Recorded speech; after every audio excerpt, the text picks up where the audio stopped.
Willie D Live. It's Willie D, y'all, back with another episode of information and instructions to help you navigate through this wild, crazy, beautiful world. In the studio, Lil Flip and his publishing administrator, Miss Jessie. Welcome to the show. Thank you. And welcome back. Hey, I had to come back. Yeah, it's always an honor to have you around, man. It's to be in your company, but I didn't know I was going to have you back on the show so soon. So let me bring everybody up to speed on why you're back so soon. Okay. So a few weeks ago, I sat down with Flip, and we had a conversation about his career and his life, and he said some things that rubbed his former business partner, Hump, of Sucka Free Records, the wrong way. Flip, after that, Hump heard what Flip said, and Hump had some words to say. He wanted to tell his side of the story. Flip heard what Hump said, and he was like, "No, man, that ain't how it went." So I invited Flip to come on the show, but also, let's do this with Hump. And you said to me what? I say, look, I already been trying to have a third meeting with him already. And I want to address what he said first, because if I have a conversation with him on camera first, it's going to probably be crazy. Because it's things that I wanted to tell him when he asked me why did I leave when I had a meeting with him. I had 2 meetings with him prior to these interviews to iron this out. And so I was just like, it was a few other reasons that I didn't tell him in front of, because he had his wife with him at the meeting. So he was asking me the reasons of why you left, why you didn't talk to me.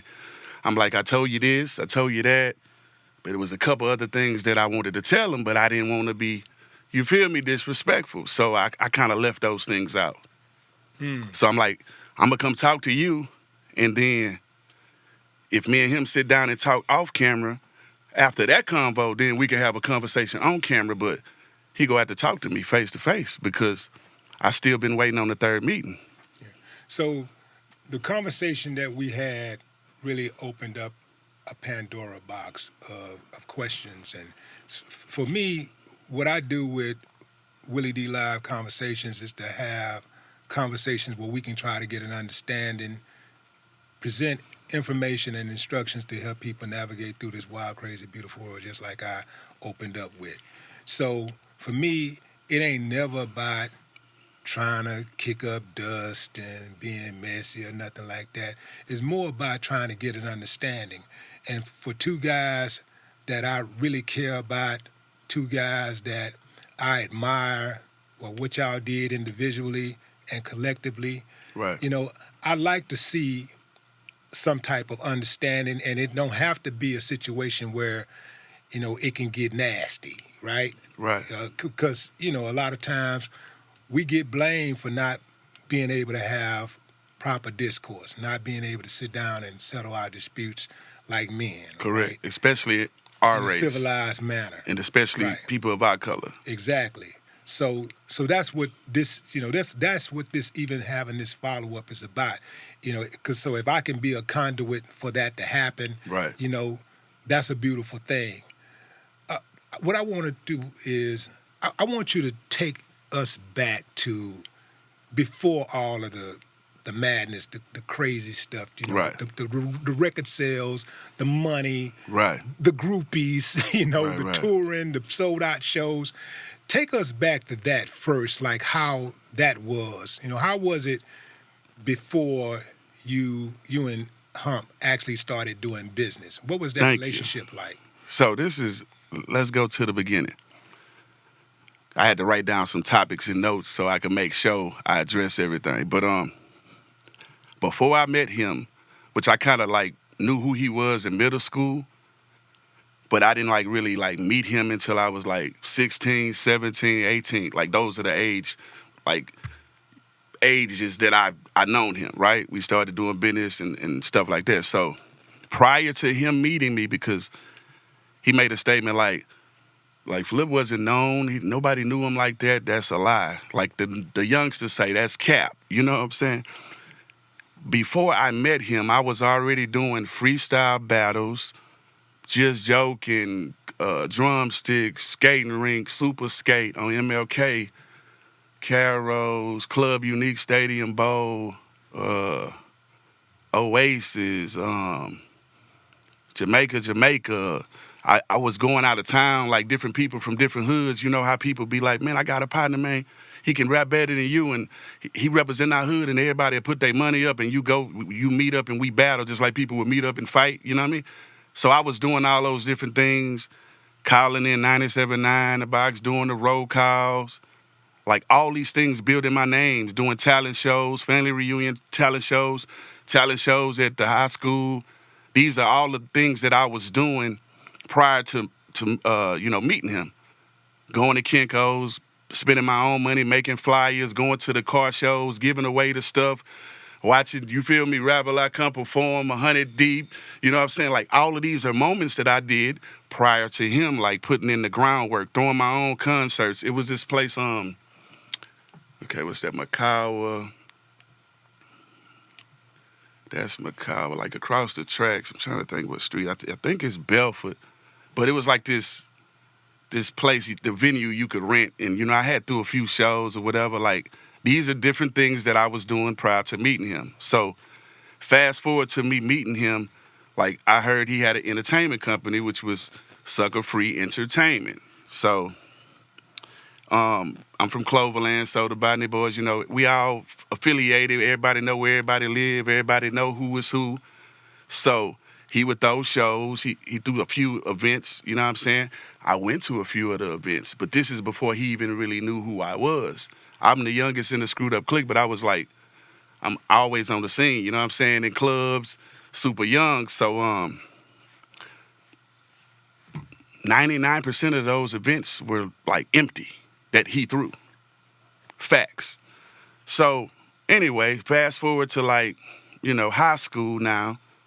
All right, I'm bubbling even more now, doing the battles, playing basketball. Everybody know me in the hood for hooping, you know what I'm saying? Having the Jordans early and all that. So we link up. Botany Boys thing is going. C-Note, everybody. These are my people from my hood, you know what I mean? Everybody know each other. So he had Sucka Free Entertainment. At that point, he had an artist named T. Lee from Canterbury Village. He had an artist named Red Bull, a guy named Dre, and a guy named Big Frank, and who later changed his name to Boss Hog. So when I got there, it was Sucka Free Entertainment. So when I got there, hanging around, coming around, he would always make complaints like, man, I need you to help write for Big Frank. You know what I'm saying? Even though he could rap, but his favorite rapper was Biggie. So a lot of his raps would kind of be in the cadence of Biggie or whatever. So he was like, man, hey, help him write some stuff. So if you go to the HSC album, we got a record called G's and Ballers. G's and Ballers, Ballers and G's. Real players cry low and we ride on threes. I wrote that hook. And my partner Jason was on there. R.I.P. to Jason. He got the first verse. I wrote a record for Boss Hog. What was it called? Blades and Spinners. This before Spinners even came out. This is probably between 9.7 and 9.8-ish. You know what I mean? So his was Blades and Spinners, Spinners and Blades. So anyway, I would help ghostwrite, write records and stuff, help mold Boss Hog, just help him with his shit because I've been doing music my whole life. My grandmother played the piano in the church. I've been in studios. I didn't come to him as an artist like, hey, teach me how to count bars. I record myself, pick my beats. I make beats as well. So I came there already a full package. It wasn't you got to hold my hand. I already had the drive to go promote myself. So you were self-contained. Yeah, exactly. So that's what it was. So we had a conversation. He found out who my dad was and whatever, and he was like, oh, that's your dad? I'm like, yeah, that's my dad. Big West. Yeah. I'm like, yeah, that's my dad and stuff. So we started doing more business, and we had a conversation, and the conversation was like, hey, man, let's turn this into a label. I'm like, hey, let's make it Sucka Free Records. You got Sucka Free Entertainment, you throwing shows and all that, and you got a few artists that you putting out or whatever, or managing or whatever he was doing with them. I didn't know their business dealings. But I'm like, let's make it Sucka Free Records. So we agreed to do that because this logo here, look, this why I wore it. This is my logo, Clover G Records. I already was going to do Clover G Records way back then. I never, you know how you, like I say, you have a clique or something, yeah, we this, and you represent that, but you don't never trademark it until like down the line, but you been that clique before you made it official. So I put this on the back burner when he was like, let's partner up. I'm like, all right, cool, you my dad's childhood friend. Let me be in business with somebody that's connected to my dad, you feel me? So this seems like more like family. I'm like, let's do this like Baby and Slim. Let's go 50-50. You the CEO, I'm the CEO, but I'm the artist as well. So when it's CEO money and it's artist money. Me being the CEO and the artist, I'm supposed to make more money than him because I wrote the records. You know what I mean? So we agreed to do that and both be the CEOs. And I'm looking at my notes. So the ghostwriting, we talked about that. Now let's go to the album titles. Because on here, make sure this done. On here, he made a statement saying, we made him the leprechaun. You didn't make me the leprechaun. You met me while I was in high school. I'm born in March. My favorite movie, Leprechaun. I love Lucky Charms. I stay in Cloverland. Majority of the rappers and artists that's from Cloverland, we take pride in the clovers and you know what I mean? That's just some shit that's our hood, you know what I mean? So you didn't come to me and tell me, call your album that. In middle school, I already had the names of my albums. Like, I'm a premeditated thinker. I'm not a person that's like, all right, I'm going to go to the studio and I'm going to think of the name. Like, no, I already knew what kind of tattoos I wanted. I knew I wanted to tattoo the names of my albums on my arm. So he had no play in making the leprechaun. That was my idea to put on a leprechaun suit because the leprechaun, like, I believe in art. I don't get caught up in, I can't do this, I can't. Only thing I ain't gonna do is put on no dress. You feel what I'm saying? So for people that try to make it like it's a bad thing that a 17-year-old kid put on a leprechaun suit to go with the theme of, I'm the leprechaun, you know what I'm saying? So I don't feel ashamed about that. So I just wanted to speak on that. Like, he didn't tell me, hey, let's do that. That was something me and Black Cat talked about. I'm like, man, what you thinking for your album cover? Even on the HSC album cover. Hustler Stacking Ends. You got something you want to say? Yeah. Well, just on that cover, let me just say this thing about that cover. On the cover, I'm on there firing up a cigar with money.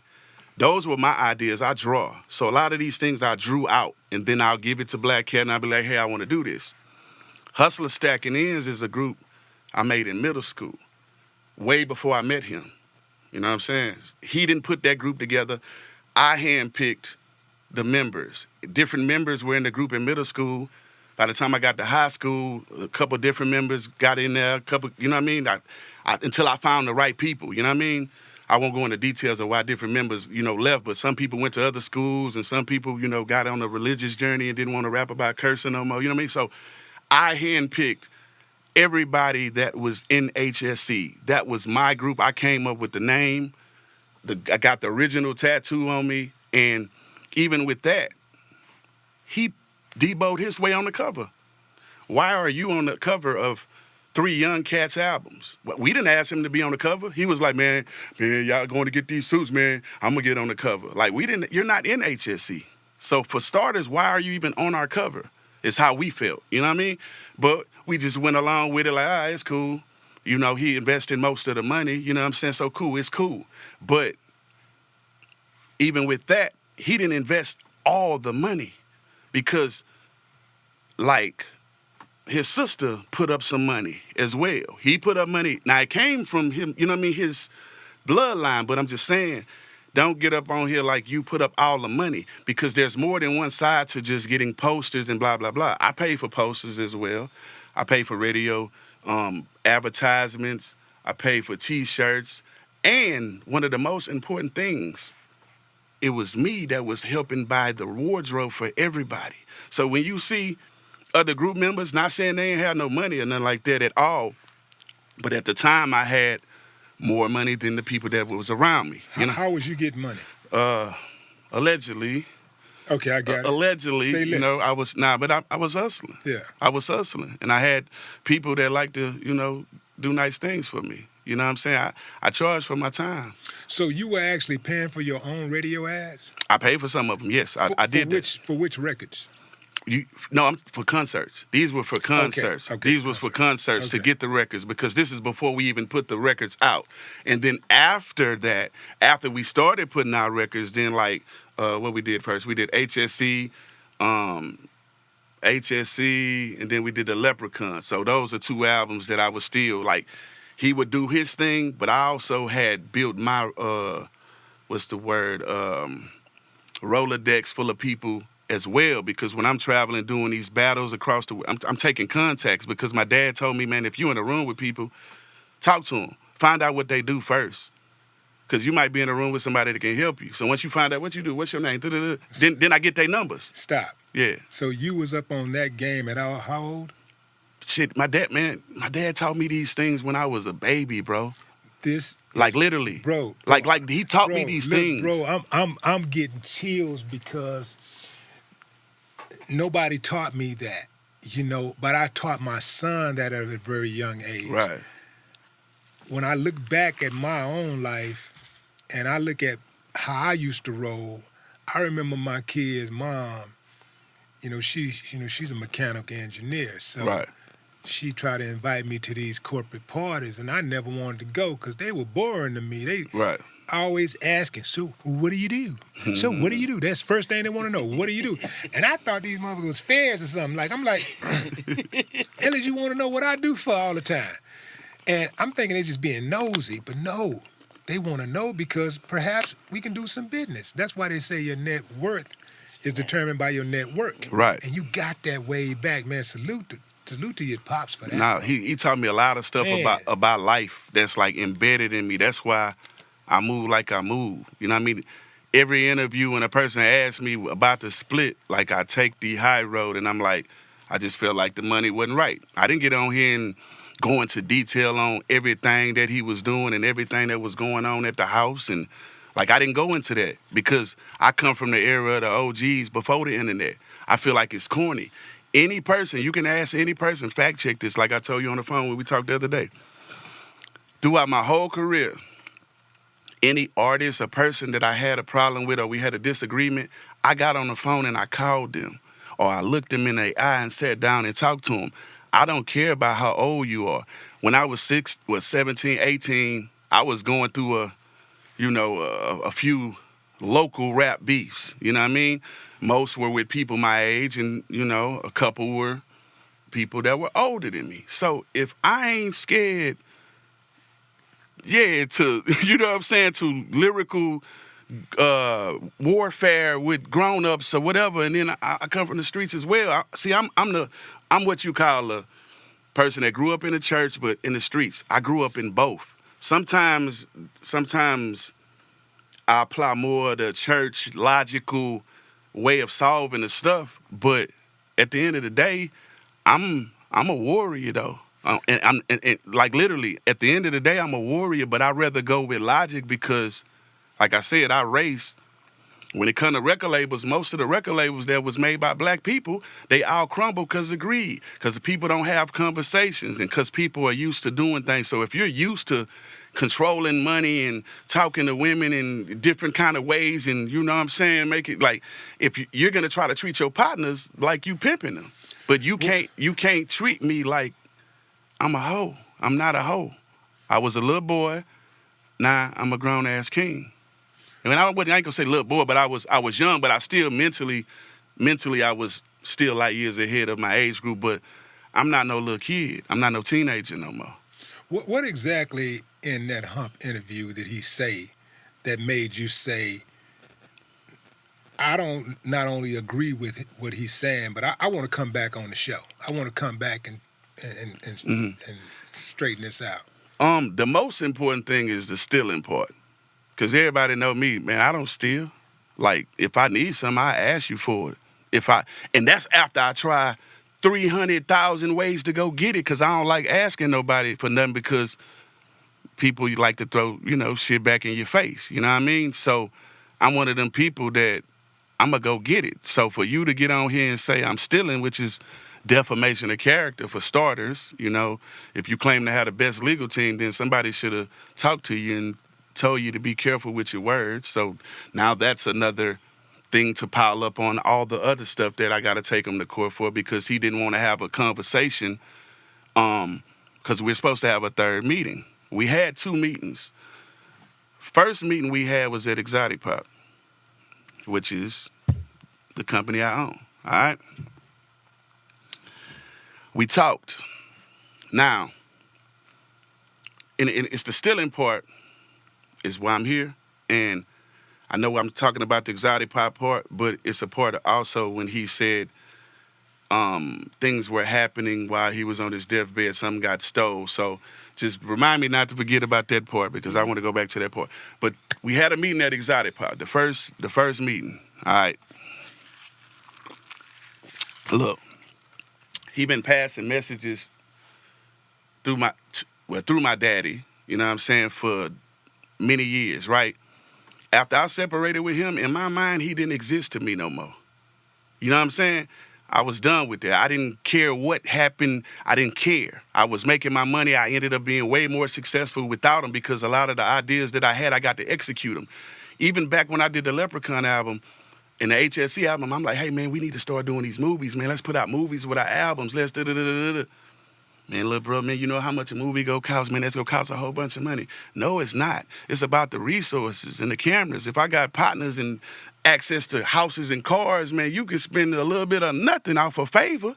So all my other ideas that was outside of music were being shot down. So I basically, felt like I was being suppressed with my ideas, because everybody thought I was crazy for doing double albums. Everybody, man, that's too many songs, little bro. That's nah. And it all worked. So we had a meeting after he passed multiple messages through my dad. Man, I want to talk to little bro, man. Tell little bro I love him, man. And I'm just telling my dad, I'm like, man, I don't care. Like, my dad told me these things probably 15 times. Like, man, he want to sit down with you. I wasn't trying to hear it, right?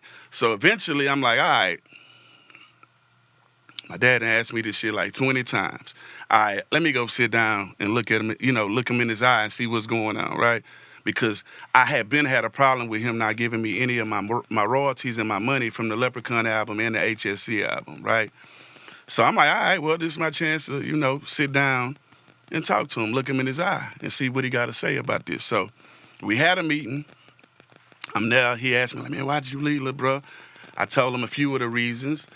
I held back some of the other reasons because, like I told you, his wife was there. So I'm like, I don't know if she know, you feel me, about this type of behavior. So I'm a keep it all the way G, and I'm going to wait till, me and him one-on-one. But every meeting, she was right there. You feel what I'm saying? So I just told him a couple of the reasons that I felt were appropriate right there. You know what I mean? I'm like, well, I'll tell him later. You know what I'm saying? Out of being the Christian, handling it the Big West way. You know what I'm saying? Taking the high road. So I tell him, I say, hey, man, after I told him why I left, I'm like, you ain't been paying me for the Leprechaun album. I'm like, you distributing that. You selling hard copies. These are facts. You still selling hard copies of the Leprechaun. You still selling hard copies of the HSE. You still selling hard copies of mixtapes that you ain't even supposed to be selling. When's the last time you got a check from him? I have never got a check from him, ever. Yeah. Like, when we got our... Wait. When's the last time? I'm talking about... The last check I got from him was when we got our Sony deal, because Sony cut the check to him and then he gave me my money. But as far as like Sucka Free cutting me a check for any of my royalties since I've never got a Sucka Free check for none of my old music, period. Ever. So I'm looking him in his eye like, bro, you still selling the HSC, you still selling this, you ain't gave me no money off of this. And he like, well, look, bro, man, when I left Sony, they stepped away and said I could still sell the Leprechaun and HSC. And I'm like, they stepped away. You know what I'm saying? But the reason they stepped away is because when I was recording my You Gotta Feel Me album, I was doing that in Dallas. You know what I'm saying? I was recording with a producer and rap duo, Playing Skills, you know what I'm saying?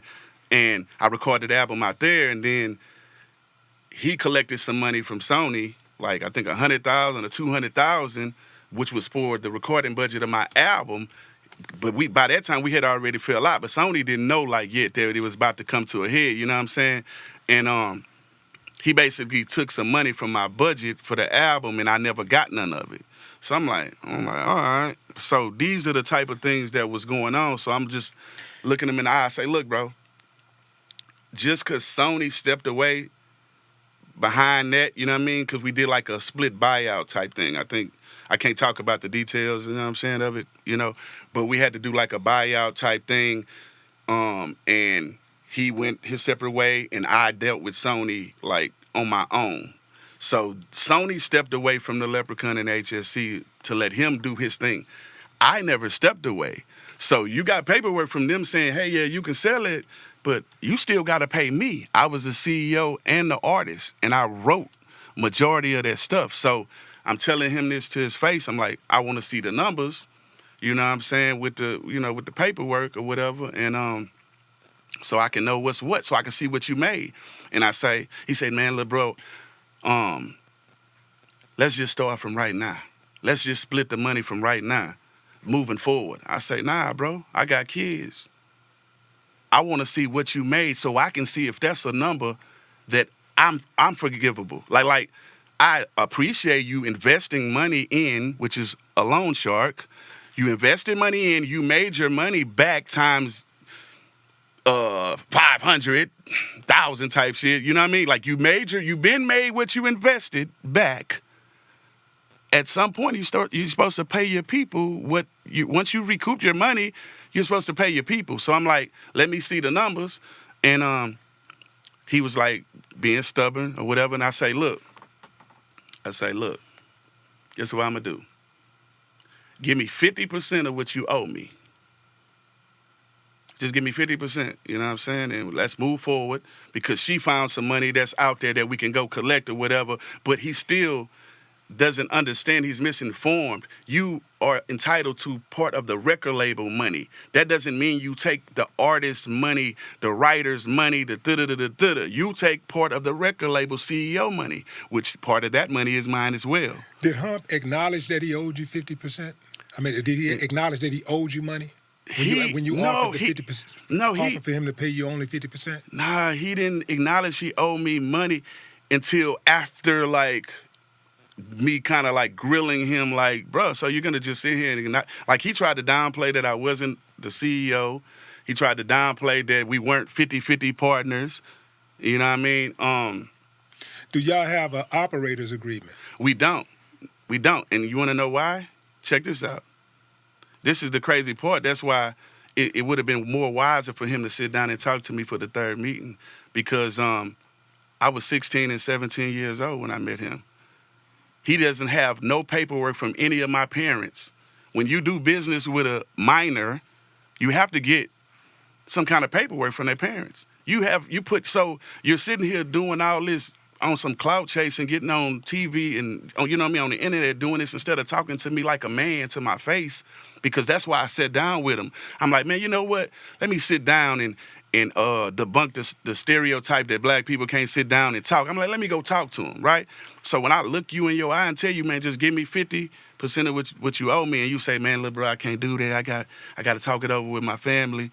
I'm like, all right, Hump, give me 30% of what you owe me. Man, I can't do it, little bro. Man, let me just think about it, little bro. I say, you know what, Hump? Give me 10% of what you owe me. I went all the way down to 10%. I just wanted to see if he respected me as a human being, as a partner, what I brought to the table. Like, God's my witness, bro. I don't need the money that's from this album. I don't need this money. I own Exotic Pop. I own the Houston Hitmen, like a boxing league team that's for a league. Like, I own a lot of different shit. I don't need the money. I'm not hurting. I'm not sleeping under a bridge. My daily car is a $500,000 car. You see what I'm saying? A car that people, I wouldn't eat in it. It's a car. It's material shit. I can't take this shit with me. So I went down to 10%. He was still being stubborn. I'm like, show me the numbers, blase, blase. So we had that meeting, and I say we're kind of insulted, and just in the fact that I was at all those meetings.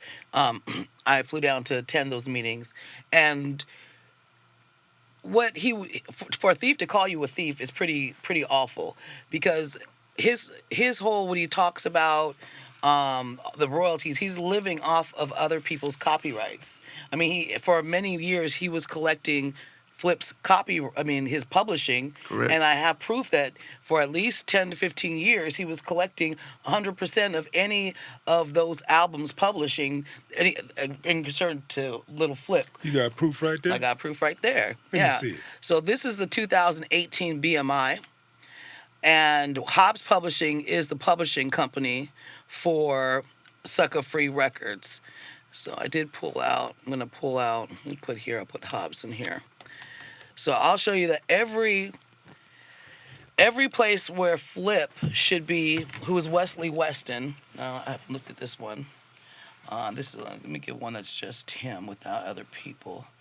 But you can hear, we'll see Wesley Weston, right? So Wesley Weston should have a publishing company, right?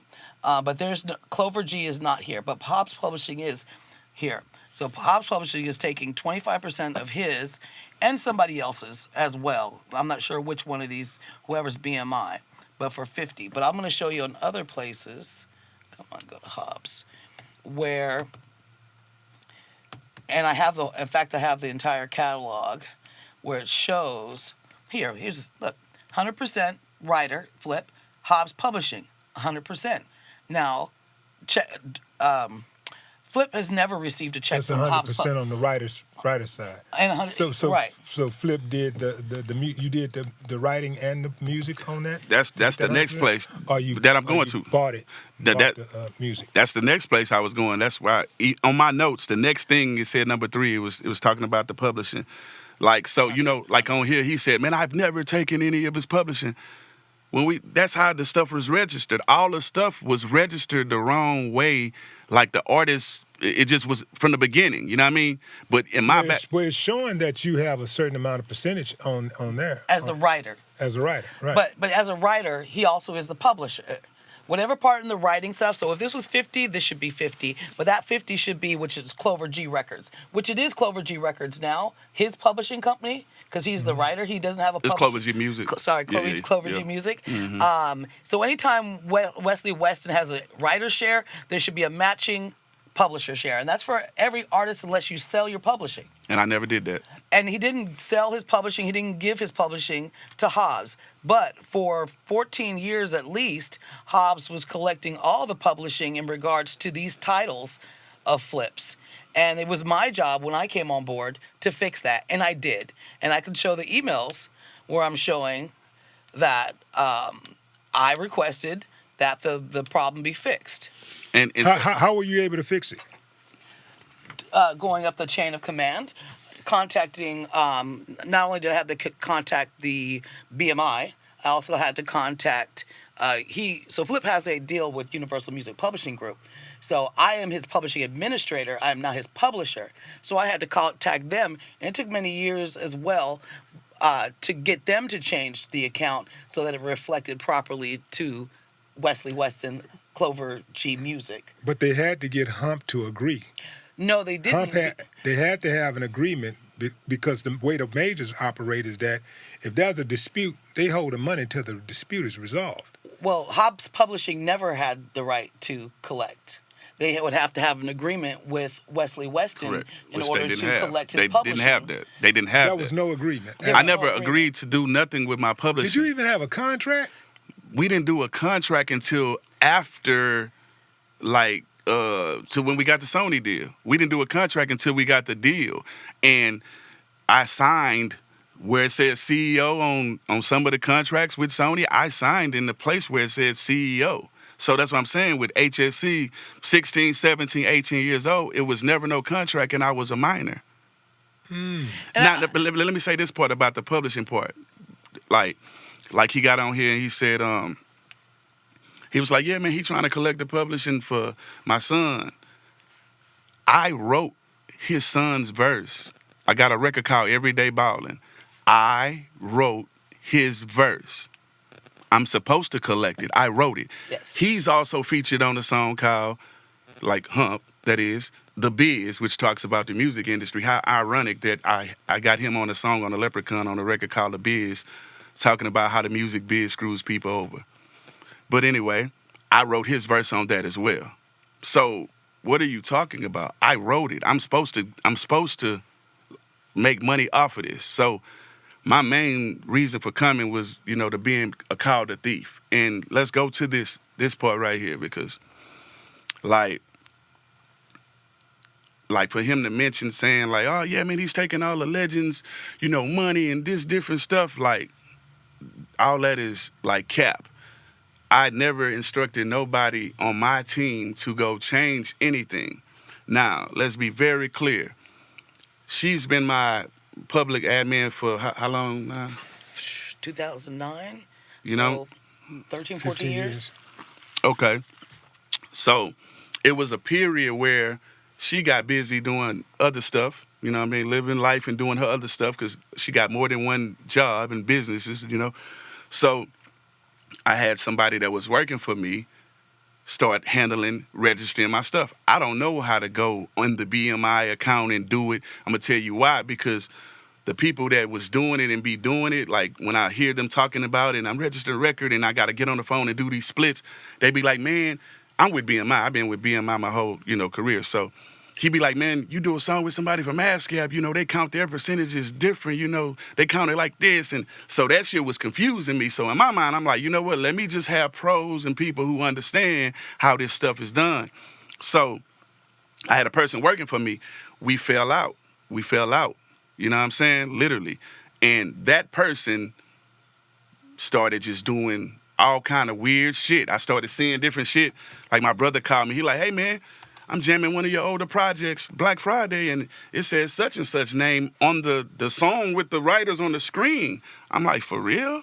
I'm like, oh shit, like what the fuck is going on? So I started doing my own research and found out what was going on. So the person who changed these BMI things is not me. It is not her. We did not instruct nobody to do it. We're like, right now, we're like in litigation for that because we figured out who did it. So I can't say names and different shit like that, but like that situation is being handled. So for him to get on here and try to like fake cry and be like, man, I was on my deathbed and he tried to stay, bro, I didn't even know when you had surgery.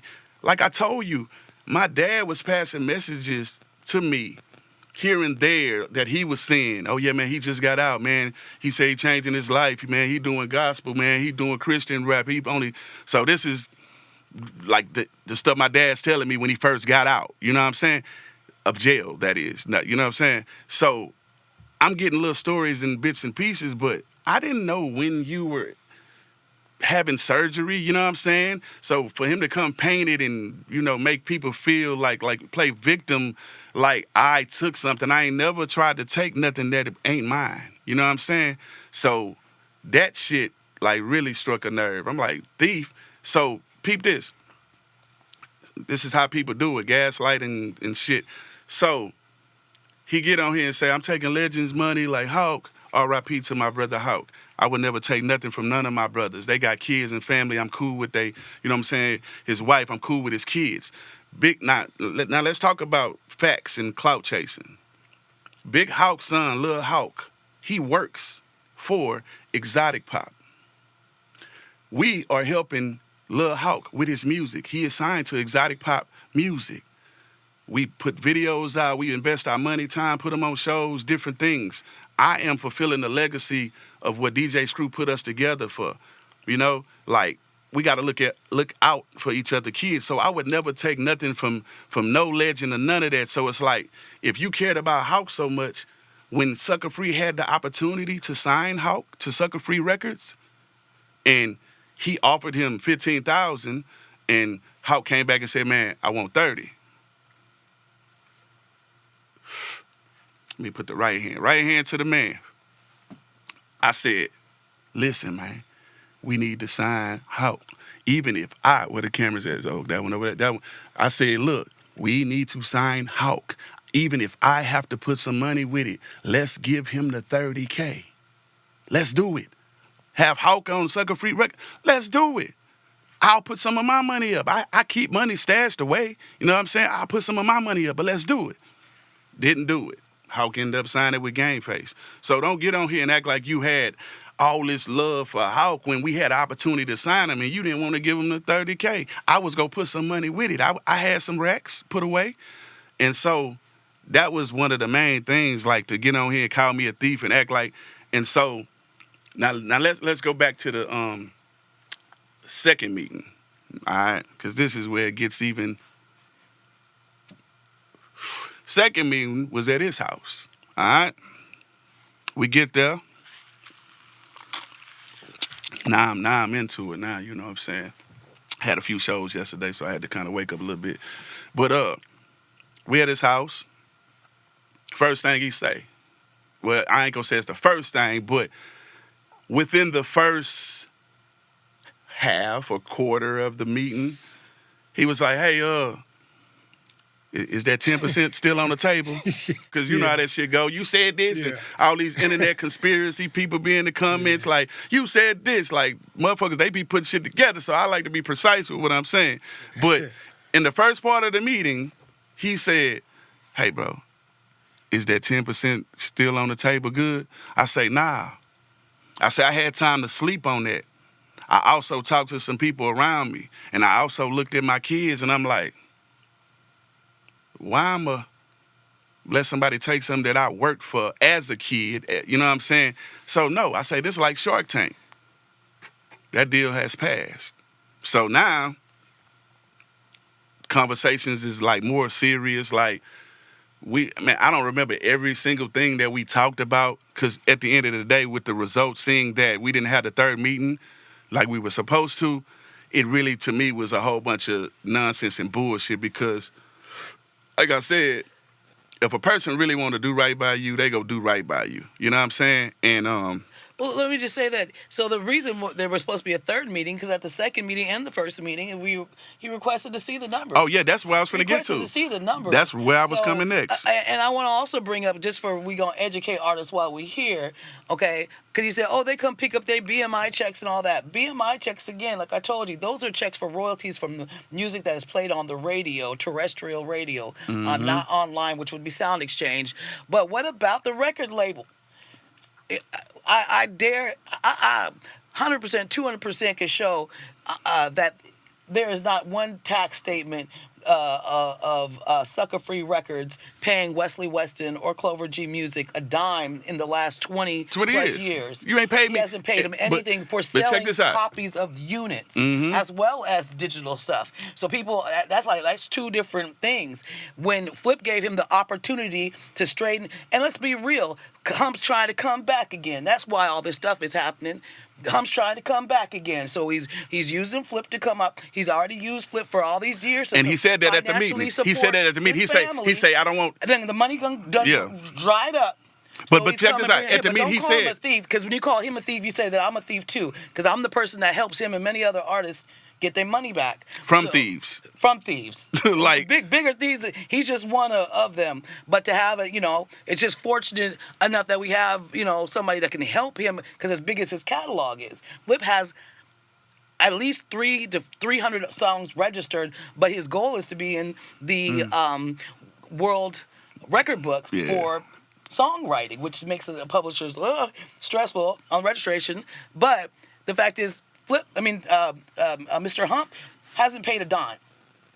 And when he had the opportunity to, at least, if Flip said he'd work with you and work with your artists, but we gotta clean and fix right, because he wanted me. And let me say why this. Can't you just make a payment? He wanted, because prior to our meetings, he, people from his camp, reached out and wanted me to do music with artists on this label, and I told him I got to get shit straight with him first. How I'm gonna do some new music with new Sucka Free artists, and I ain't got paid off of my old business, so I had to decline. Even though I'm a fan of the artist, he can rap his ass off and everything, but it was just like, damn, man, I gotta stand on my business. You know what I'm saying?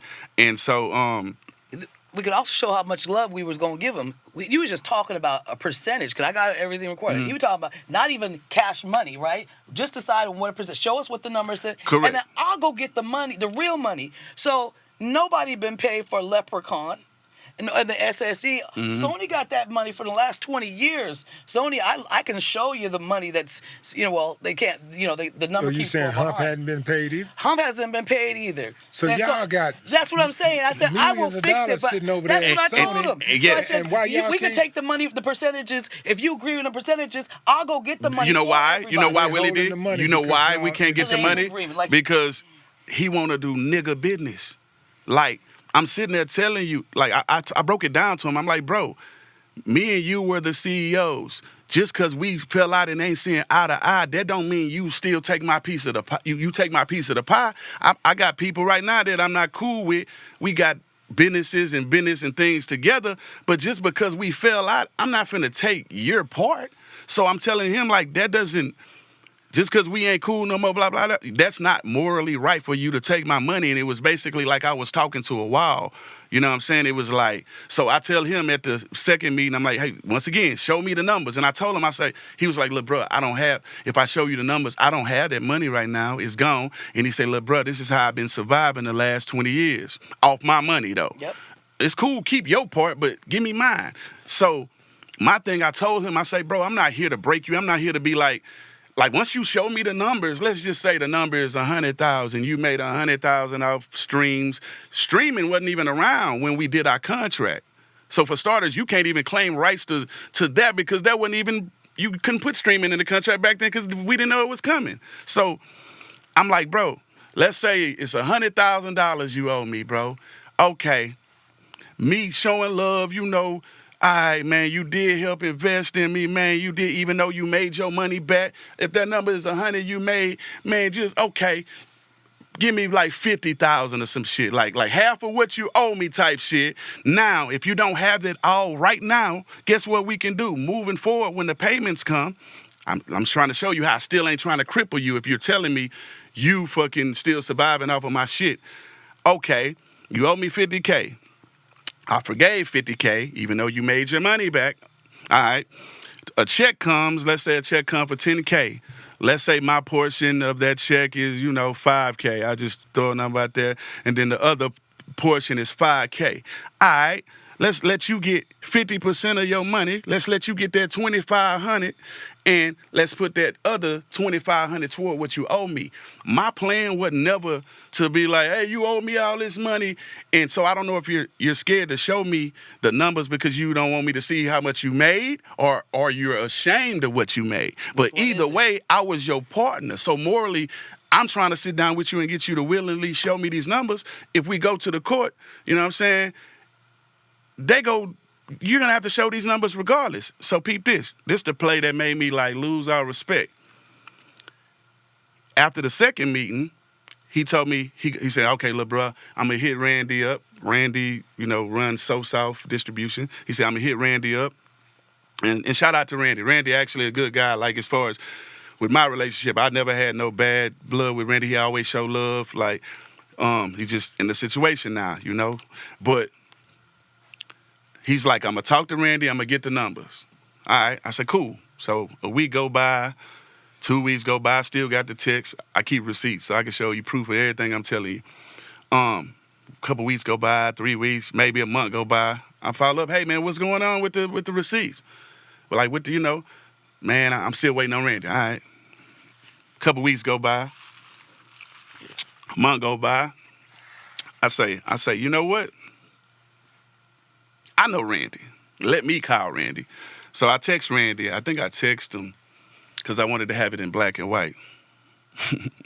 So I text him. I'm like, hey, man, can you send me the numbers? You know what I'm saying? I need to see the numbers off the Leprechaun and HSC. But also, guess what I found out when I really looked? He also has a couple of my mixtapes on DSPs. My mixtapes that were promotional items. This is me rapping on other people's beats. These ain't supposed to be on DSPs.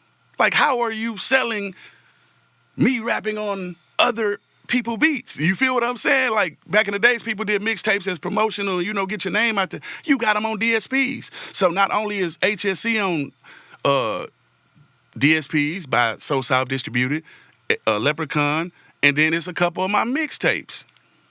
Are they still on DSP? Yes. He said there was about 5 albums that he had that were on Probably, there. probably so. Probably so. That's putting him up liable for lawsuits. It seems like to me that when I hear both of you guys speak, it seems like to me you feel underpaid and Hump feel underappreciated. Man, you was a loan shark. Listen to me. You was a loan shark. You pretty much. You was a partner. I shouted you out on songs. I showed. It's one lyric I say. Some Hump bought a lack. You know what I'm saying? I showed him gratitude in songs, freestyles. Like what else you want me to do? You made your money back. You deboed your way on the front of my cover. You know what I'm saying? So look. Let me get back to the Randy part. So I hear Randy. I say, Randy, hey. I need to see the numbers for those albums, and y'all selling mixtapes that I ain't getting no money on and it ain't even supposed to be out. I say, Hump say he waiting on you for the, for the information. Randy texts me back and say, Flip, if he asked me, he's like, Flip, basically, and I'm trying to think if we had a convo too on the phone. I feel like we talked on the phone as well, but the gist of what he told me was like, I can't just show you account stats because he's the one that went and set up the account. He said that's just like the projects, because I put out a couple projects through So South as well, you know what I'm saying? And he was like, that's just like somebody coming to me and saying, hey, show me the numbers on Flip catalog and what he made. He said, I'm not gonna do it. He said, but if he said he didn't get told to fucking show me the numbers. He said, Hump did not tell me to show you no numbers. So now I'm like, damn. He say, so if you really want to get this done, you're going to have to send a legal letter. I sent a legal letter. I still haven't got no response on no numbers or whatever the case may be. So you sitting here, I'm sitting at these meetings trying to do honest business and talk to you like a man. Eye to eye. Let's get past this because there's other money out here these people owe us. Let's come up to an agreement on what you owe me. I'll make it where it's a payment plan where it don't cripple you and fuck you up from paying your bills, nigga, and we can go get this other money. Nigga was not trying to do that. You not trying to pat fair. You didn't want to acknowledge me as a CEO. Like, it was just pretty much like on some Debo shit, like I took that. So that's the reason the third meeting didn't happen. You feel Hump was trying to son you? Yeah, of course. He says he is sonning him. Son, I moved you into my son's room. But again, Yes. also, why would you just move a 16 or 17-year-old Well, see, that's the thing. I didn't, unless he was somebody? No, I didn't stay over there until after I graduated. Like, it was nice. I probably spent the night over there, but after, like, I was still in my grandparents' house until I graduated. After I graduated, because I wasn't going to disrespect them and had them work. But that's not how he's making it. Yeah, but so I didn't move in there until like after I walked across that stage. But I did spend a nice amount of time over there. It was nice. I spent the night over there while I was still in high school, but I didn't physically move in there like, nigga, this is where I'm at until after I walked across that stage. You know what I mean? So I tried to do it that way, Willie D. And then another thing. So with the Exotic Pop, like, he reached out to my partner to have Exotic Pop sponsor something. And my partner hit me like, hey, man, you want us to do something. How you feel about that? I said, well, I had a few meetings with him. Me and him got some business that we got to handle. Like, if I wouldn't do a record, you know what I'm saying, with somebody that's on your label, what you think would I look like sponsoring one of your events? So I told my partner, we're not doing it. So after that, a couple months later, he sends a cease and desist letter to Exotic Pop saying, y'all are using my artwork, which is the leprechaun, on sodas and air fresheners, you know what I'm saying? This is what he's saying. So I'm like, then he put the copyright, thing in the cease and desist. You know how you get your number on your copyright? Man, come on, man. Listen, man. I just look like this. The copyright that he put on the cease and desist is a copyright for sound audio. Sound audio copyright is not the same as artwork. Sound recording, yeah. Yes. So let's get this straight. I was 17 years old on this. I was a minor. So you're claiming you own the copyright to pictures of a minor? Think about that. So now you're opening up a whole can of worms. I was trying to sit down with you, bro, and talk to you and get this done like men. Now you want to do all this extra stuff and run to interviews instead of talk to me. See, usually it's the younger cat that's trying to run away from talking and looking somebody in the eye. I don't have a problem with looking anybody in the eye when it comes to my money. I don't care about nothing, what you did, what your reputation. I don't give a damn about none of that shit. I look anybody in the eye when it comes to my money. A lot of times, like my dad told me, sometimes you got to let some crumbs fall off the table. So it's people that, you know, did some certain little things. Sometimes I'll be gracious and grateful and just kind of like, all right, I just keep it in my mind. So I don't love money enough to steal it. I don't even love money. You feel what I'm saying? So at the end of the day, bro, you know, he sent a letter, you know, trying to sue us for this. He does not own the copyrights to this. You can't own it. You didn't have parental signing permission from my parents, for starters. I own the copyright to this artwork. I own the copyright to HSC album. I own the trademark to the leprechaun, the word the leprechaun. I own the trademark to Lil Flip. I own the trademark to Clover G Records. I own the trademark to Hustler Stacking Ends. And guess what else I own the trademark to? Oh, I think they're going to... What, Sucka Free? Sucka Free Records. Keep playing with people who know how to do their It's paperwork tatted right. on me. Sucka Free. It's tatted on me, but this the logo I drew. Let me see that. It's just a sucker with like a no smoking sign. You know what I'm saying? That's the logo I drew. Mm-hmm. I didn't never like the other logo that was had. Even my Sucka Free chain had this logo on it. So I own it. So how does that work? Because Hump is using the Sucka Free name. Now you got to talk to me if you want to continue to use it. Business is business. So when you copyrighted, you trademarked the name. Correct. You went and trademarked the name. Correct. I'm assuming that in order for you to do that, it had to not be trademarked Exactly. already. Exactly. Yeah, anybody else, you can't use sound recording copyright to trademark. There's two different things. So it's like you claiming you got the best legal team, then you should have sent a copyright that showed the artwork and not the music. You know what I mean? Yeah. So it's all really comical to me. But in this day and age, bro, if somebody try to do something or say something, if you don't address it the way the internet and the narrative, they'll run with this shit. Like, I ain't got to steal nothing from nobody. I still make music. Look, check this out, bro. I love music, so I still make it. You know what I mean? But one of the other reasons, this is what I heard from Master P. He did an interview a long time ago. One of the reasons I still do music besides loving it, is because,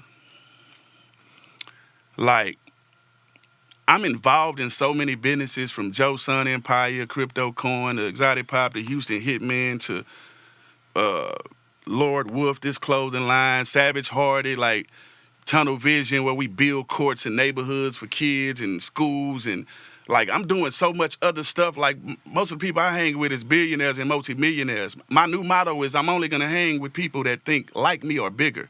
So we ain't here for all that. Like I got other things going on, Willie D. I literally, genuinely, because I respect my dad. My dad is my only parent still living. You know what I'm saying? I respect him anyway, but I'm just saying.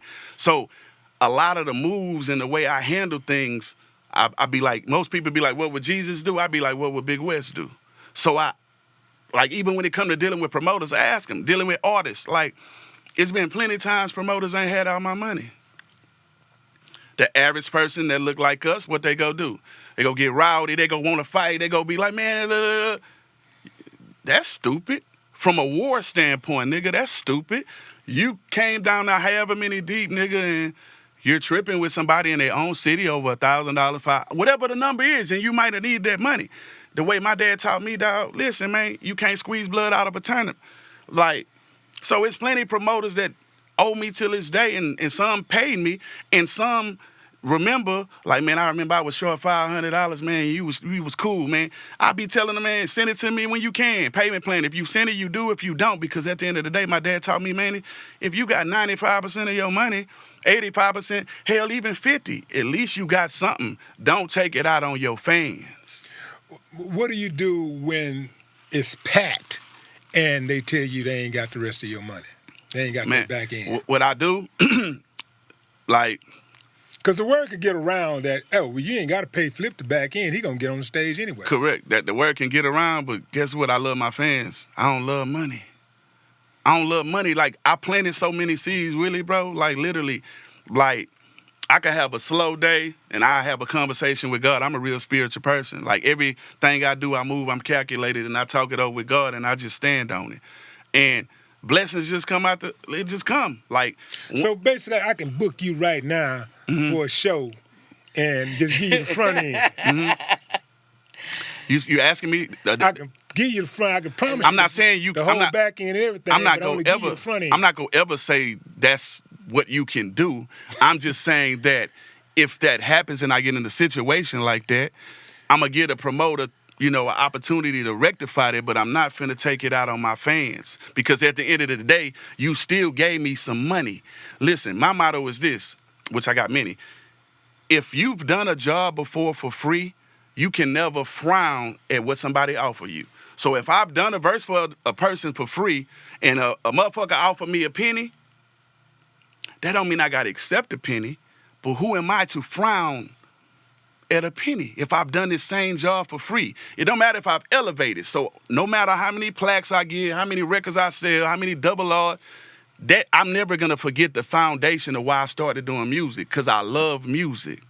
Now, That's why you're still getting money, bro. right. Yeah, I think that shows in why the you still comments. getting When you that read your money. comments, you Yeah, see like how I'm people gonna do love it. I'm gonna do That's it. why you still I love getting that money. I love for a fan to be able to come Yeah. tell me, man, I should have listened, got me through this. I've had over 2 million fans come tell me, man, this got me through this got me through that. And that shit make me feel great, because when I get in the studio, that's why if you buy my albums, my real albums, not my mixtapes, like my albums, like 80% of that shit be about real life. Like, I'll put a couple flousing records and a couple records for the ladies, but Underground Legend, I started off with a record called What I've Been Through, talking about my grandma having cancer, and just, I be talking about real life. Like, it's cool, the flashy shit, that's cool, nigga, do that shit too, but I like to make music for everybody. The person that gotta make a decision, I got $400, my light bill is fucking $500, what do I do? Do I do that or I pay my car note? You know what I'm saying? Like, real life situations. So I never let the money and fame make me feel like I'm above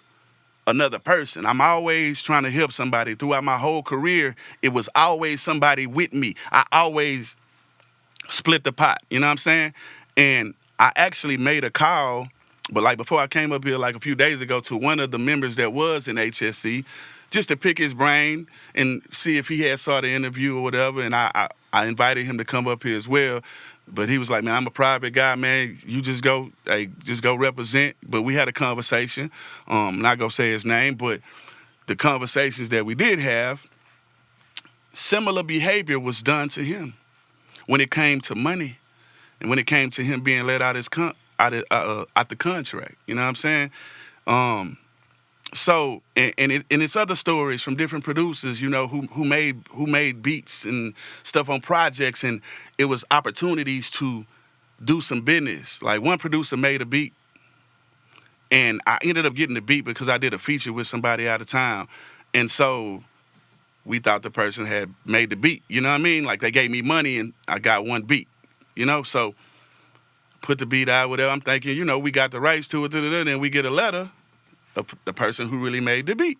One of my big records, you know what I'm saying? I don't want to go into names, but one of my big records, and that person contacted the people that were in charge who came on your show and was like, hey, man, just buy me an MPC. And we cool, I signed up on the paper. The same producer was like, I just found this out like 4 years ago. He said, man, you ain't know the story? I said, no, because I was doing all kind of stuff. He was like, yeah, all I said was just buy me an NPC. And he was like, I got threatened. You know what I'm saying? So I just found that out. You feel me? So the bottom line is, man, like, that's why all the artists that I work with now, I be telling them, man, make your own company, dog. Be your own CEO. It's people that want to sign with me. Don't sign with me. Like, let's do a joint venture. Stand next to me. I don't want you under me. Make your own company name.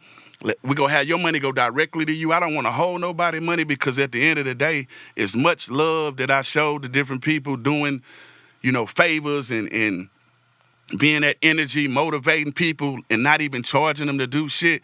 Like, you still go always end up the villain.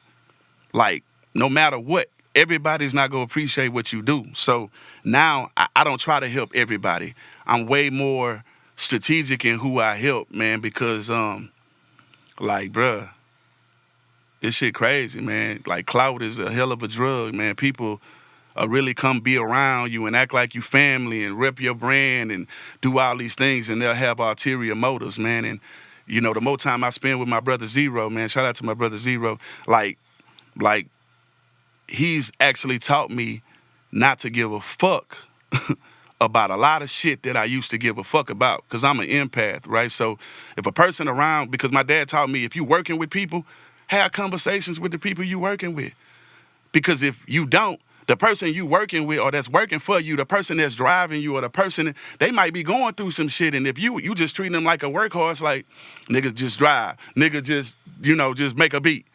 These people might be going through some shit, but if you have a conversation, you'll be able to know what they're going through. You might be able to help them. You might be able to ease off some of the stress. So it's been plenty people, dog, like, and my voice a little like this because I had 2 shows and I freestyled for like 20 minutes. But anyway, like, people just don't appreciate what you do, man. Like, I had security guards, man, and I do shit from the heart, but I just want to, I don't showcase all my charity for the public. If you see it, you see it, you know. But I've helped bury security guys, you know, parents, and, you know, man, I'm going through this, man. I'm a little short, man, here, like, just doing it because I feel like if you showing up to work, bro, and you got the right attitude and you treating my fans correctly and you treating promoters correctly and you not going around, you know, causing chaos, I'm going to reward you. Yeah, that make your life easier. Yeah. Man, go back to that leprechaun suit. Did you really wear a leprechaun suit?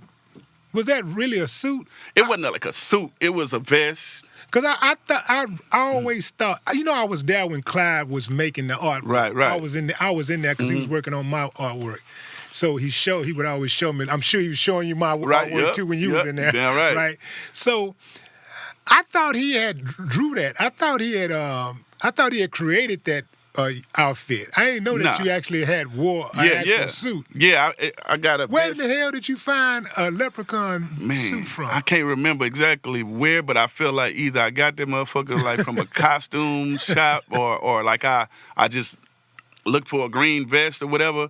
Like, I don't know exactly what the fuck, but we found that shit. Because I remember you had the whole box and everything, the cereal box and everything. Correct. Yeah. And that was groundbreaking. And that's my favorite cereal, Lucky Charms. So that's why I'm like, how are you gonna come on here and say we made him the leprechaun? Bro, I was eating Lucky Charms, bro, as a kid before I even met you. I already thought I was a leprechaun.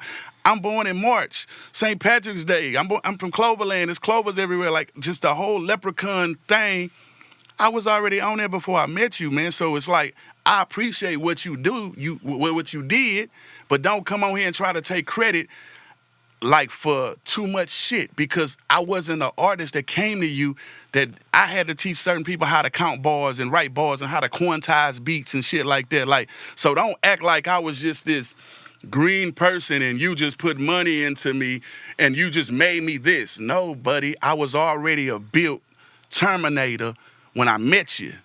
In regards to the leprechaun, do you believe that your career favored more was favored more by luck or fate? I was more? Yeah. Oh, fate. Okay. Yeah, fate. 99.9% fate. 1% luck, even though I'm a lucky and blessed motherfucker. Fate. I watched my whole family grind. Like Jay said, if you made another, you know, you say you made hoe, make another hoe. You know what I'm saying? Like, make another flip if it was that easy. It's not that easy because I already had the train to go attitude. You know what I'm saying? And so that's just how I feel about that. And shout out to Dame Dash as well. You know what I'm saying? I know that line. I just don't want Dame to think I was just referencing the Jay-Z line. You know what I'm saying? Like, so I don't want nobody to think I'm taking sides on. I stay out of everybody's shit. So, you know. So when Hump see this, he gonna feel some type of way about it, and which he should. I mean, you're talking about him, right? So he should feel some kind of way. Is there any way, like, I know when I spoke to you, you say, look, I need to come on here and clear some things up before I talk to him, sit down and talk to him. So does that offer still stand? Do you want to sit down and actually have a conversation with him? Are you open to that? I'm open to and I know, and I'm not talking about even on the show. I'm just saying, like, because you were saying, like, off the record. Because I would like to you guys to just talk in private. in In private, private, right. and then like y'all just patch know- it up. you- it was then a come on the show. So You know Right, what bring I'm the saying? paperwork though, because Like, that's the only thing that's holding See, the meeting up is the paperwork. This the thing.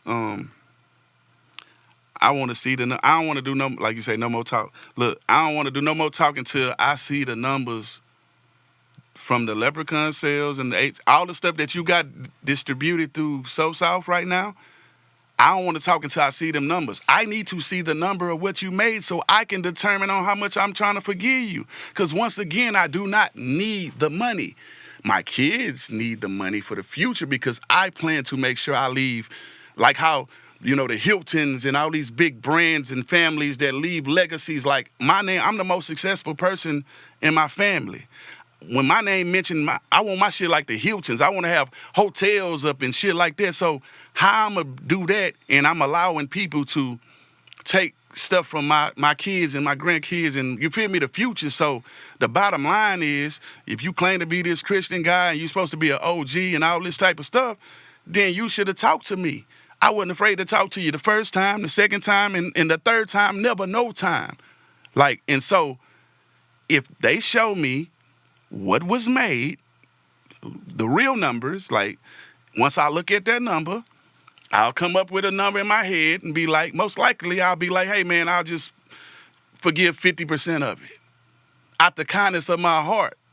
Still showing you love and appreciation, which I told him to his face. Like, I'm not here to break you, bro. Like, I want to see the numbers, and I'll work out a payment plan that works for you so you can still have you feel me, have your lights and your shit. I ain't trying to take you and have you out on the streets. I ain't built like that unless a motherfucker just straight, you know what I'm talking about? Like, it got to be a different case, but you was my dad's childhood friend. I showed you the utmost respect throughout this whole thing. That's why I never really went into details, and it's still, one thing that I tell him to his face when I talk to him, the main reason why I left besides the money, you know what I'm saying? That once I asked people in my hood, and they was like, damn, you ain't know? I'm like, damn, nigga, y'all niggas ain't, you know what I'm saying? But it's cool though, man. I ain't tripping, man. Ain't nobody perfect, but my nigga say, man, like, I'm not no little kid, man. I'm not a little kid, man. You gotta respect me like a grown king. I worked my way up.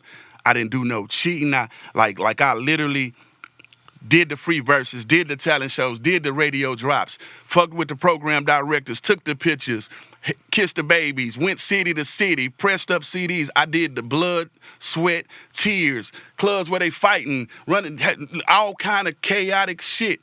And most artists, man, they go to a lot of different situations, but put it like this. Now I got a question for you. If you had, let's just say you knew,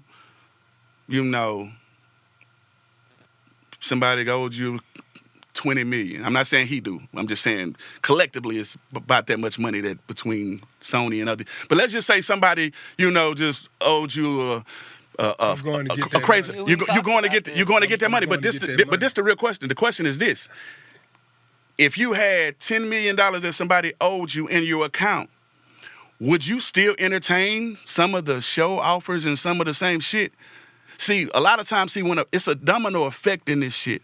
When you do one thing, it's a domino effect. A lot of artists, if they were getting all their money or most of their money, they would not risk their safety and their freedom going to go do this and go do that, hole in the walls and end up some shit happening. So a lot of people are not understanding. It's a lot of artists that are traumatized right now. They ain't got their money, and it's people that's collecting their money. Like, at the end of the day, it's too much greed. So me, I'm not greedy, bro. I've always probably gave away like at least 30% of my show money to people around me.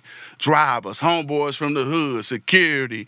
Like, you know what I'm saying? Like, I go pick up a 10,000 back end, you know what I'm saying? And end up, after paying everybody, I be like, damn, okay, I picked up 10, but now I got 7. But it's cool. It's cool. So I've been that person my whole career, letting people eat out my plate, come get on my shit. Because you know why I do it? Because I'm a Christian and I believe in helping other people, but DJ Screw did it for me. You know, I want to speak on that. Speaking of real DJ quick. Screw, thanks for the plaque.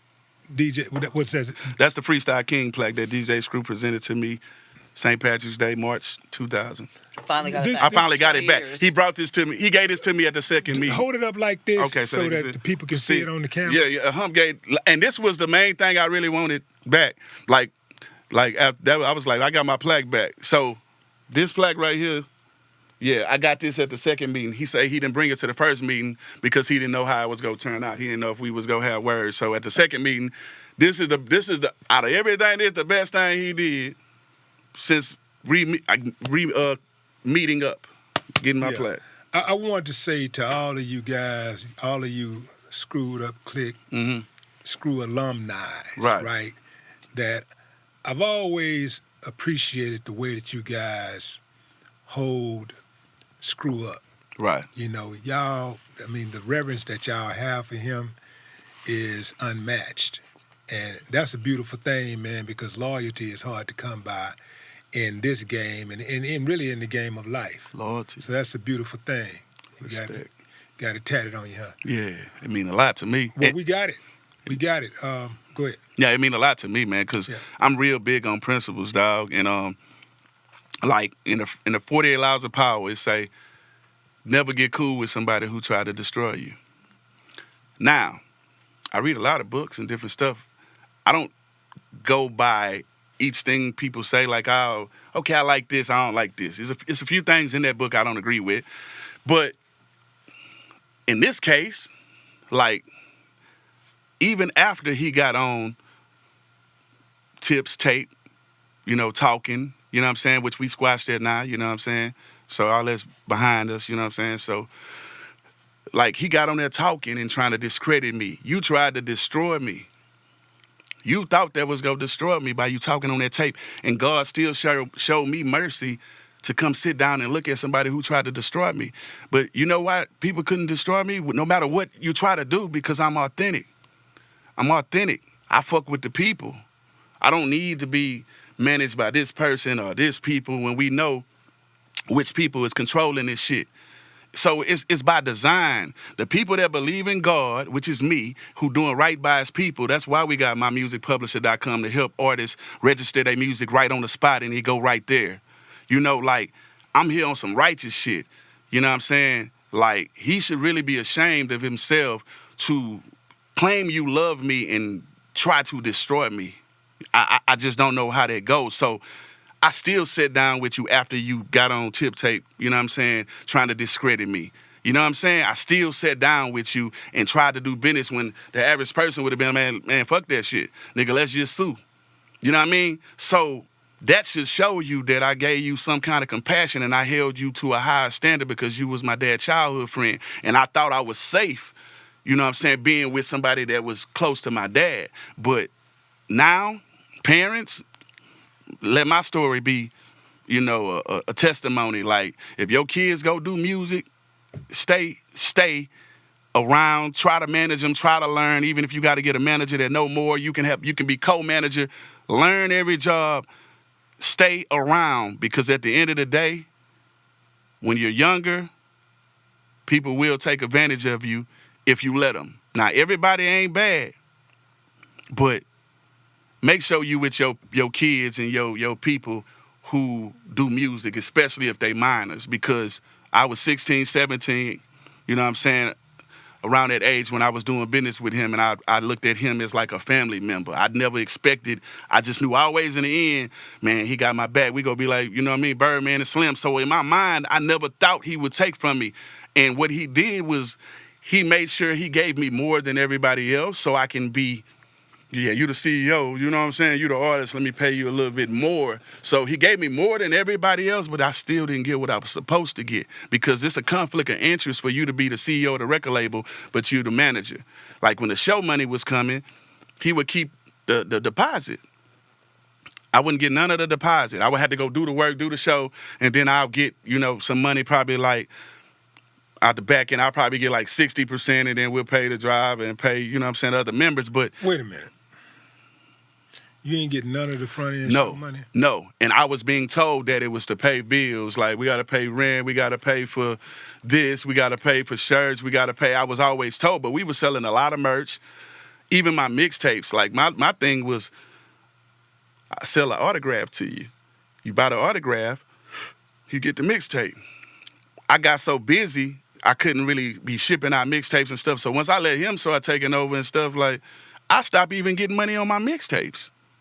You know what I mean? So what I'm saying is, like, I let a lot of stuff slide, bro, and I just was on some team shit. I'm like, you know what? All right, cool. I'm going to deal with it. I'm a hustler. See, I always kept me some extra money, though. So when a person do what they do to me or whatever, when they got to do with money, like, I always just knew to keep a stash of something. You know what I mean? So it ain't the end of the world. You know what I mean? I might go with the theatrics and blah, blah, you know, but at the end of the day, I just feel like if he genuinely wanted to rectify this situation, he would have sat down with me instead of getting on here because, like I said, I never, ever got on interviews and threw him under the bus and talked crazy about him and none of that. Like I always say, man, hey, it was money issues. I feel like I was, you know what I mean? Short and sweet. And those are facts, though. Those are facts. You see I haven't been paid. Show me the lie. I have not got one check, one royalty check of nothing from no HSC, no leprechaun, no nothing. For clarity, if Hump was willing to sit down with you and show you the receipts, show you the money, show you the numbers, Correct. you think that would be a good start to work things out? You cool with that? That would be a great start. And also, but I also would need an apology. And I forgot one thing. Everything on my notes I addressed. The one thing, see, I don't like being lied on. So the numbers is a great start, and then you got to be accountable. You got to, you know, like he got on here and said, me. This was so funny, bro. Like to me, it was funny, but it pissed me off too. But he said I leaked one of my own CDs. He was like, hey man, I let Flip see the CD in Cincinnati, and he was go jam it, and we looked all in the hotel for it, and then next thing I know, he leaked it. And he verbally, which is another defamation of character, you said I leaked. Like, bruh, I've never, ever leaked any of my own music, ever. Like leaked some shit, like it's... What happened to the tape? To the I CD? don't even remember that situation. But if I ever had a CD, for starters, when I jam my music, and when we was on the road, I wasn't even taking no boombox or no stereo. So if I took the CD to the room, what I was gonna play it on? Because I wasn't taking no radio. I jammed my music in the car because he said I wanted to hear how it sounded. Now I jammed my music in the car, in the vehicles. I wasn't traveling with no boombox, playing my music on the PlayStation.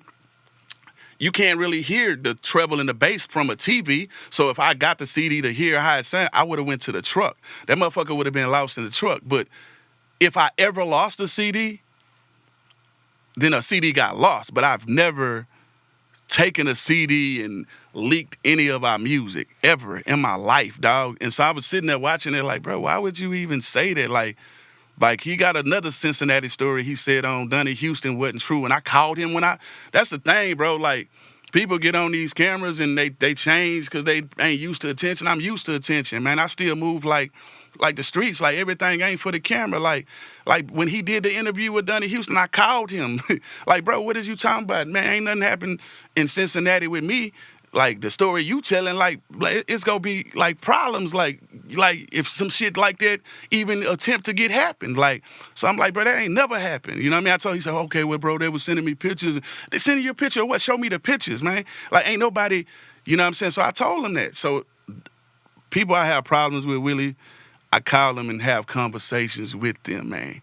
And literally, man, I don't run from confrontation if it makes sense, like, to have the conversation. Like, you see what I'm saying? Some shit is not worth my time, you know what I'm saying? But nah, man, my city and back to, like I was saying about the destroying part. The last thing because this matters.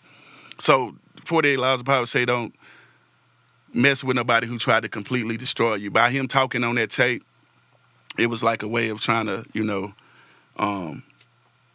assassinate my character. And, you know, I don't respect that because our culture, right, the black people, right, our culture, right, we watch all these mafia movies and all that. Like, you never go against your city for somebody out of town. If you got problems internally with your city, you handle it amongst, but you never let a person come from out of town and divide shit. So when a person is able to do that, that already shows that, well, damn, y'all already kind of low key hating me. This was just a way for y'all to, you feel me, let y'all, you know, so I don't respect that, and it's a lot of fans that don't respect that. You never go against your city for somebody that ain't from there. You know what I'm saying? But even though that shit is squash and all that shit, I ain't tripping on that shit no more. But you don't do that. And OGs need OGs. But when you think you too big for knowledge for somebody to correct you, like me, even though I know what I know, I don't think I know everything. I know a lot. And if I don't know, I can find out. I'm not too good to get to receive constructive criticism. That don't mean I gotta take it, but I'm not too big to hear it. And if it makes sense and I feel like I need to apply it, I'll apply it. It don't matter whether it came from a homeless person or not. So I'm just built different, bro. Like, sometimes being a nice guy all the time and people seeing the media training, you know, taking the high road, sometimes that shit can be a gift and a curse. But, you know, in the comments, like 98% of the people are saying, like, his story changed and from the other interview he did in Outlet. And I just feel like if you genuinely actually loved me, you would have got them numbers and showed me the numbers, and I was going to give you a deal, out. I was going to keep it out of courts. Like, I was literally going to be like, hey, all right, we worked something out. Boom, boom, boom. Make it feasible to where you can still survive if you're solely depending on the money that came from my shit, because he said that's how he been surviving. I was going to make it tailor-make the payment plan so it don't take him under. Then all the other money that's out there, the millions that these big companies owe us that she go find, now that me and him have an agreement, now look, let's bust this down. This is your part as a CEO. So this all is something he wanted to do, bro. It's clout chasing, and I never. It's dangerous though too, because he called you pretty much like a thief. He said you're stealing people's publishing, and we know that in this game, when those words are, you know, that he's taking something from somebody else. Some people don't understand, or maybe not care, especially in the social media world we are. They're going to believe that to be the Correct, truth. and that could put a person's life in jeopardy. Yeah, one of my, if I'm correct, I believe Trey D went to prison many years ago because he thought, you know, the situation with Snoop Dogg. That's, you know, old, but people understand that, you know, first of all, you got to handle your business. But Flip is an artist who's been handling his business, and as he fixes his stuff, it works for other people, because when I call him and like old catalog stuff comes, he gives me the splits, and he actually remembers. You know what I'm saying? If not goes, and he's never said 100% if somebody else is on there. Bro, yes. He always says, "Who?" I'm surprised. How do you remember? Because all I this know stuff? what I did. Like, if I did a song with somebody and I know I wrote the hook and I did a verse, I'm fair with that shit. I'm like, all right, he did this. Like, I'm not on there. Most people who sold multi-platinum records, Willie, you know this. If they do a feature with somebody and you can't afford to pay them like the 30K or the 40K, well, I want a bigger chunk of the writers. I want 40%. I want 90%. You know what I'm saying? People do that type of stuff. Like, man, look, get what you contributed. If your ass didn't write nothing, then you don't need to get none of the writers. Let me check out your split philosophy. Let's say you wrote I was the going to hook. splits or something. Let's say you wrote the hook. Oh, I love his. Yeah, come on. He has an awesome split philosophy. And somebody else wrote the verses. You wrote the hook, they wrote the verses. What's the split? It's 25-25. The producer get 50. That boy gonna gang. That boy on gang. That's what I would do. Because the hook is The hook is the most important part of the song. I don't care how many verses That's you have. half. Yeah, the hook is That half. hook In is my half mind, the song. Yeah, absolutely. I gotta shake your hand on that, black man. The hook is half the song. The hook is half the song. So the hook is very important. But sometimes he's even gracious on that. yeah, sometimes depending on who it is and what. Sometimes I give him a little bit more. Gracious on that because he's good. You know, he got some thousands of Bro, songs. I don't love money, Willie. That was the whole reason me to sit down with Hump and tell him, like, bro, listen, man, we made history. We did some shit. You ain't do everything right. I ain't do everything right, but I did 99% of the shit right because I come from a family of people, my grandmother, my daddy, they was working for their money, man. I am a hustler. I would sell myself. People fuck with my personality. When people fuck with me, they end up wanting to do more business. It's a revolving door with me. I know the gift that I got. So I really was genuinely sitting down with him to let him know, like, I'm not a little kid. I'm not a teenager. You can't play with me like I'm a little kid, talk to me and respect me like a man. Let's come up to agreement and let's move around. But you don't even want to show me the numbers, so how can I trust you? And we was partners on this. I get if I was asking you to show me numbers on a business you started on your own, I ain't had nothing to do with. I get it if I was asking you to show me the numbers from Sucka Free Entertainment. You had that before you met me. No, I'm talking about on what we started together. That ain't bad. That ain't good business, man. I don't respect that. You had alluded to some things about that, and you see he's always held on to the high road, but he had the opportunity. We had these 2 meetings. Hump had the opportunity because, and we have it, we said, let's just get this, and then don't even worry, I'll go get the money. And on the real, I'm a businesswoman. I love to make money. I love to make my artists happy. I love to say that I accomplished these tasks, right? I get it when I don't give up. Sometimes it's taken me 10 years to crack a case for my clients and get them paid. So I don't give up. But we have the opportunity to come together and work to get that money out of the major labels. So we're not even asking him, but instead of him showing his hand, for whatever reasons, he came on here and tried to discredit Flip's character. Flip's been waiting just for the answer so that I can do my job, because whatever that money he got ain't nothing compared to the 15, 20 years of shit that's accumulated. I want to see y'all go get that money, and we go get it. Y'all got to go get that. Y'all got to come together. But check this out before I forget this, Willie. Before I forget this, this matters because I don't want to forget this. The hard copies and streaming deals. Just keep remembering them 2 topics. Let's start with the hard copies. Like I said, for him to get on here like, man, you taking from the legends. He's still selling hard copies of the Leprechaun and HSC and mixtapes. I've sent some of my people to go buy some just to see if it was real. So we already got proof on that. And if you love the legends and Hawk and all these people, Hawk is on the Leprechaun and the HSC. How many checks have you gave Hawk family off of those hard copies? Because you ain't gave me none. So all those artists you claiming you love and all this, have you been paying them off of these hard copies that you're selling? That's copyright infringement. Thank you. Now, secondary, see, I always move respectable. Like I told you, if I fall out with somebody and we had business together, I'm not going to let my emotions or how I feel about you alter what we agreed upon. You know what I'm saying? It's been different people approach me with streaming deals for these albums. Like, man, we want to give you this much million. We want to give you this. And I always tell them, I had a business partner when I did this. For me, I can't just sell you this or do this.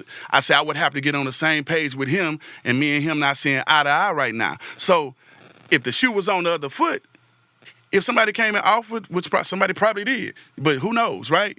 If somebody came and offered him like, hey, man, I'll give you, some millions for all these streams and the rights to this, he probably would do it and not contact me. Right. But me, I would contact him because you know what? No matter what I feel about you, how I look at you, we was partners on this.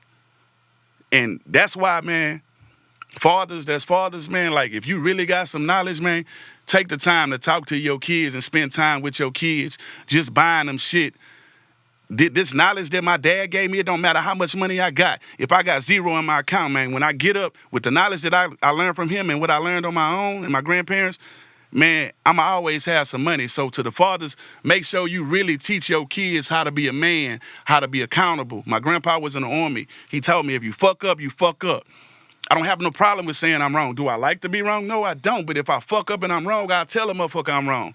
Like, for instance, I did a video game deal with a guy, and he had owed me some money for the sales or whatever, and we kind of fell out, right?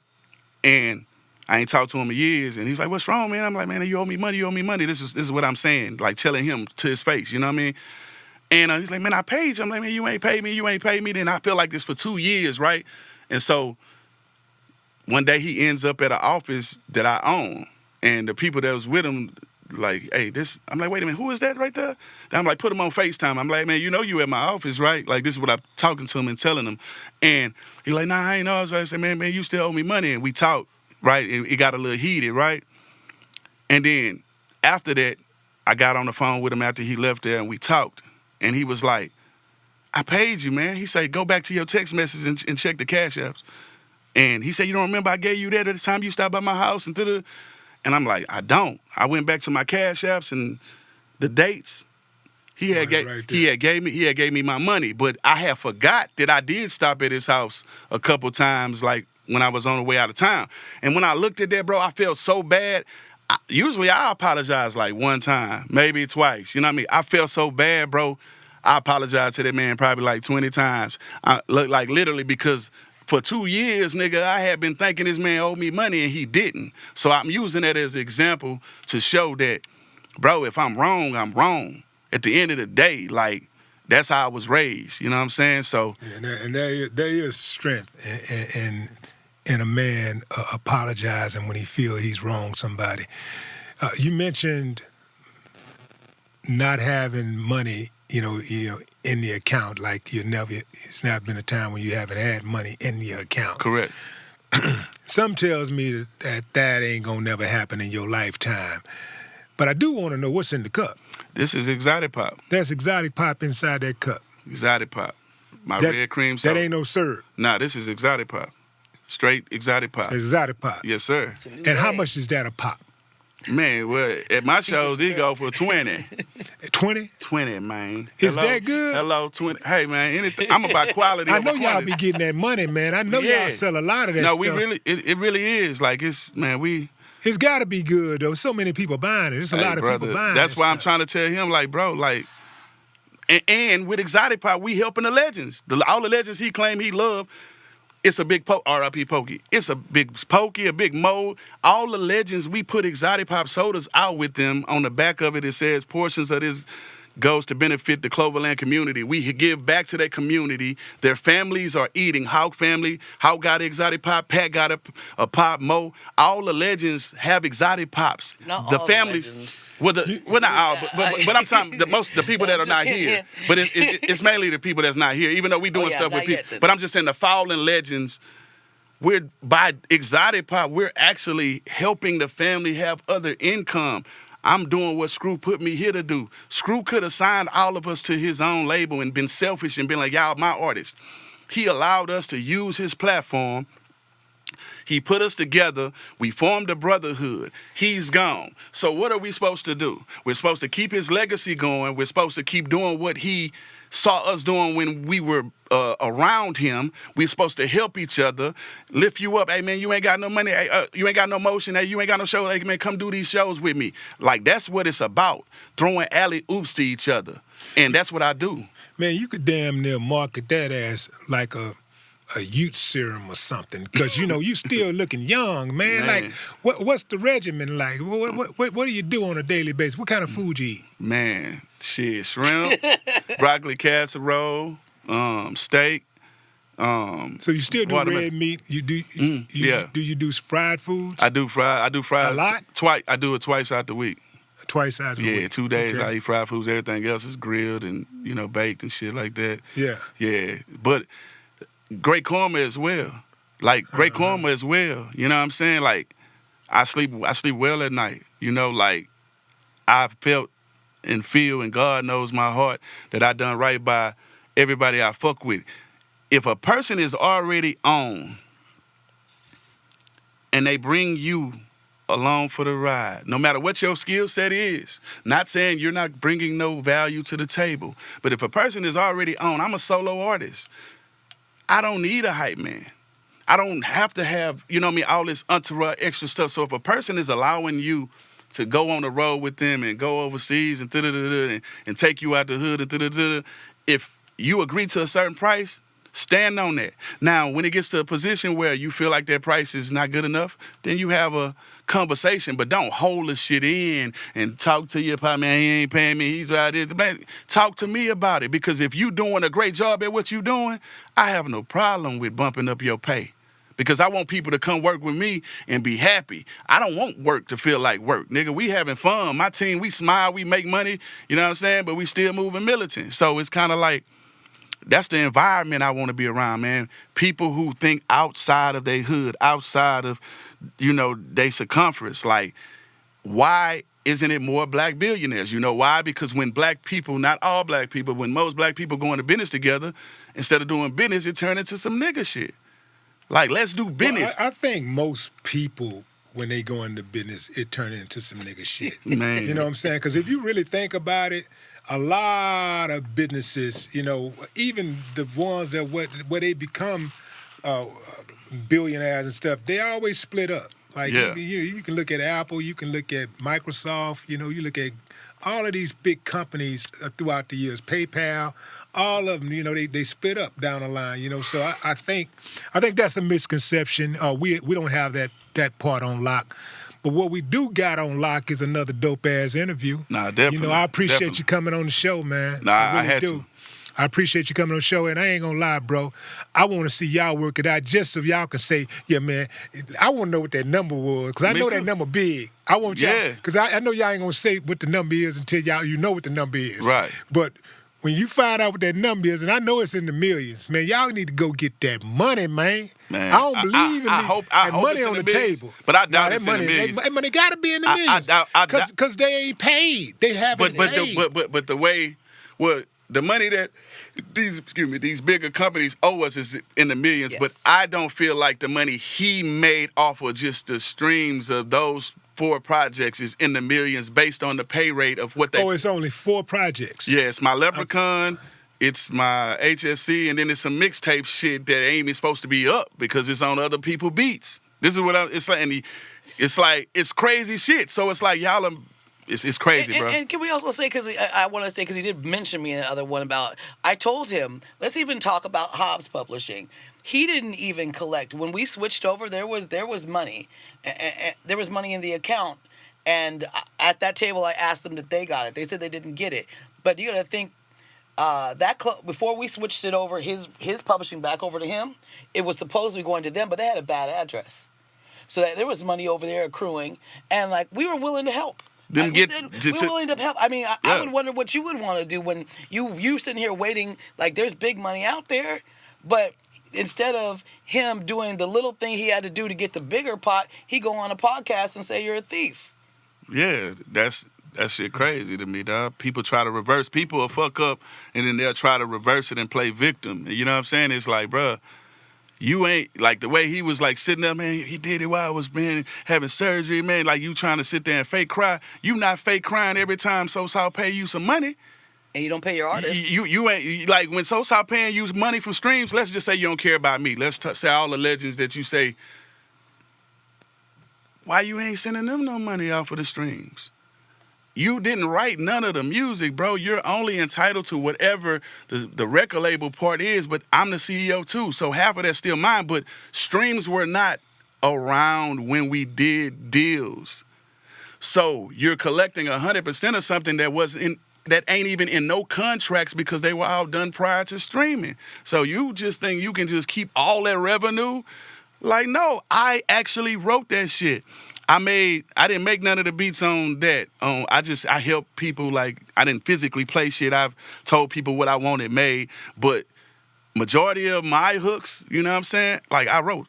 I don't want to take nothing I ain't right, Willie. So, like I say, I'm with you. I want to rectify it and outlet, but I just had to come here because I refuse to let a person call me a thief. And then, certain people that's, in the comments, you know what?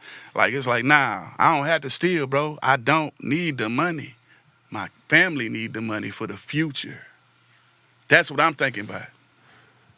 Message. That's what we all thinking about, the future, man, and taking care of them babies. I love it, man. Ladies and gentlemen, Flip. No more talk. It is.